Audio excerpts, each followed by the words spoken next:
Halo Insiders Indonesia. Nah, ini seru nih. Hari ini kita seru nih. Jadi ini pertanyaan yang mungkin hampir banyak orang tanya, sering-sering nemu pertanyaan kayak gini nih. Coach, gimana sih cara melupakan orang di masa lalu? Pisah udah lama, padahal gitu ya. Nah ini kadang nggak jelas juga, ini mantan atau siapa gitu ya. Cuman pertanyaan ini paling sering muncul gitu kan. Mungkin paling gampangnya gimana sih cara ngelupain orang di masa lalu, bisa jadi mantan pacar, mantan suami, mantan istri. Nah, saya jawab dulu ya. Kita itu gak akan pernah bisa melupakan, mau melupakan orang kayak mau melupakan memorinya itu nggak akan bisa lupa, nggak bisa hilang gitu loh. Cuman problemnya pada saat memori atau kenangan itu muncul, ya perasaan apa yang timbul?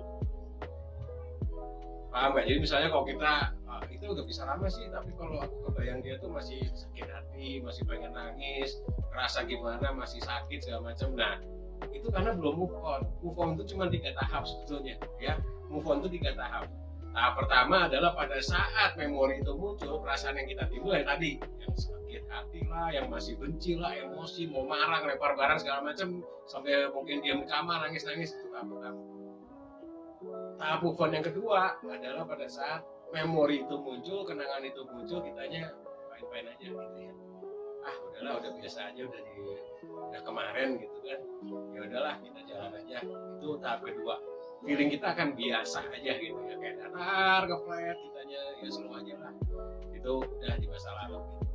Tahap ketiga adalah pada saat kita move on, adalah pada saat memori dan kenangan itu muncul, kitanya malah ketawa sendiri. Bego banget ya gue dulu bisa kenal sama dia gitu ya. Dulu tuh kenapa kok gitu, jadi ketawa dengan kejadian yang mungkin dulunya menyakitkan, buat kita jadi lucu aja.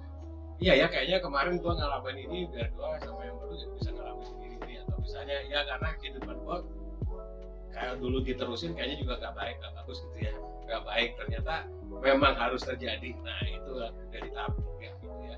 Jadi kita kalau untuk dibilang mau melupakan memori dan segala macam nggak bisa. Jadi setiap kenangan, setiap istilahnya setiap kenangan, setiap memori, apalagi yang dibilang mantan itu mantan istri, mantan suami, atau mungkin mantan pacar yang memang sudah tahunan gitu ya, udah tahunan gitu, kitanya pacaran udah tahunan, udah nikah tahunan, kemudian jadi mantan. Nah itu udah di memori itu udah lengket banget gitu loh, ke tempat-tempat yang ini atau mungkin ke lagu yang mana. Nah itu kalau di Adobe bilangnya anchor ya. Jadi kalau itu tuh sudah ke anchor, udah kejangkar di pikiran kita. Nah pada saat itu muncul, tinggal perasaan apa yang timbul gitu. Apa kitanya malah jadi down biasa aja, atau malah jadi semangat kitanya karena iya gue dulu banget ini, mestinya kalau kayak gini kita kayak gini. Nah, kayak kita akan punya kriteria baru ya, kriteria baru di mana kita memilih pasangan kita. Kalau kita bicara pasangan itu gini, kita punya orang tua, kita nanti juga punya anak ya. Kita punya orang tua, nggak bisa jadi mantan orang tua. Kita punya anak, nggak bisa jadi mantan anak. Bener nggak? Karena kita nggak bisa memilih siapa orang tua kita. Kita nanti punya anak, nggak bisa milih siapa yang mau jadi anak kita gitu kan. Tapi kalau pasangan itu beda banget. Pasangan itu adalah benar-benar orang yang di luar kehidupan kita, yang kita pilih untuk menemani kita sampai nanti, yang akan bersama-sama kita sampai tua gitu.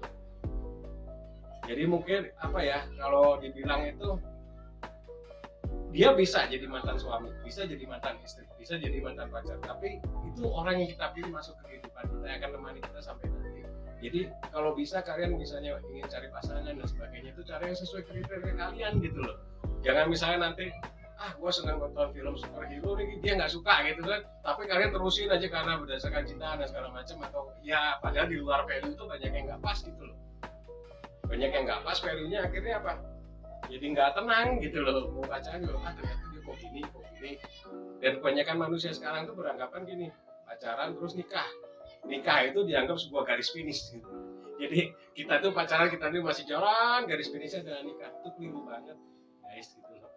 Kalau kalian itu menganggap nikah itu ada garis finish, itu keliru banget.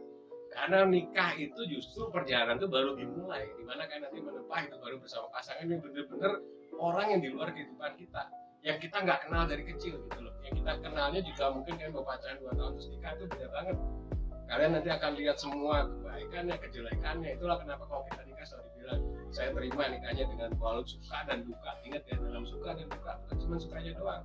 Orang pacaran 3 bulan, wah udah kayak yang baru nikmatin itu, kita cuma berdua yang lain kontrak gitu ya. Jadi apa ya, ya semuanya indah-indah aja, tapi udah berjalan 6 bulan ya baru kelihatan jeleknya gitu ya. Kalau baru pacaran saya terus satu pasangan kita sandung batu gitu ya, sandung batu, sayang kamu nggak apa-apa, kaki kamu nggak sakit. Coba kalau udah nikah 3 tahun, kita jalan terus dia kesandung batu gitu ya, mata lu taruh mana, masa batu gitu gede, nggak ada beda itu gitu kan. Style udah, maksudnya kitanya akan punya sikap dan attitude yang berbeda gitu, dengan orang yang tadinya kita baru kenal, sudah kita kenal, masuk di kehidupan kita yang akan menemani kita sampai nanti gitu. Jadi kalau misalnya kalian merasa, aduh aku sakit hati ini nggak bisa ngetinggalin masa lalu, aku terlalu sayang sama dia, so, itu cuma masalah ini ya, masalah diri sendiri. Kalau dibilang masalah waktu, enggak. Waktu itu dibilang bisa menyelesaikan segalanya. Iya, kalau kalian punya kesibukan gitu loh. Kalau kalian memilih untuk berdiam diri, merenung, menyesali, ya lama-lama kayak gini tetap di situ loncat gitu. Jadi jangan gitu loh. Kalau kalian merasa ya aku juga harus hidup, oh dia juga hidup gitu loh. Dia juga dia punya cerita sendiri kehidupan dia. Kalian juga punya kisah sendiri di hidup kalian. Jangan sia-siain. Dibilang bukan lembaran baru, iya. Jadi intinya itu kalian harus straight. Mari kita intinya tuh jalan aja, jalani kehidupan kalian, cari kesibukan yang bisa buat kalian berkembang, buat kalian jadi lebih baik gitu kan. Ada orang yang balas dendam, pokoknya kalau lebih baik biar nanti dia lihat gua ini siapa, kayak gitu. Itu bisa jadi motivasi kayak gitu. Jadi kalian motivasiin diri kalian tuh berkembang lebih baik gitu. Nah, untuk kalian yang ingin intinya banyak bertanya juga mengenai relationship dan mungkin apa, boleh kalian bertanya di kolom komentar. Nanti kita akan review gitu ya, nanti kita akan review kontennya, dan nanti kita akan mention orang yang kita coba tanya kayak gitu. Silakan, dan juga jangan lupa untuk di like dan di subscribe dan nyalain juga loncengnya sehingga kalian langsung dapat info-info terbaru, updatean video-video kita yang terbaru gitu ya. Jadi kita akan berusaha semaksimal mungkin untuk menjawab pertanyaan kalian, dan semoga bisa jadi solusi yang memang kita ini tujuan channel adalah untuk menginspirasi, mengedukasi, dan memotivasi gitu ya, sehingga kita jadi para millennials dan tweeters yang jauh lebih baik, jauh lebih berkembang. Itu sekian aja, oke. Salam Indonesia.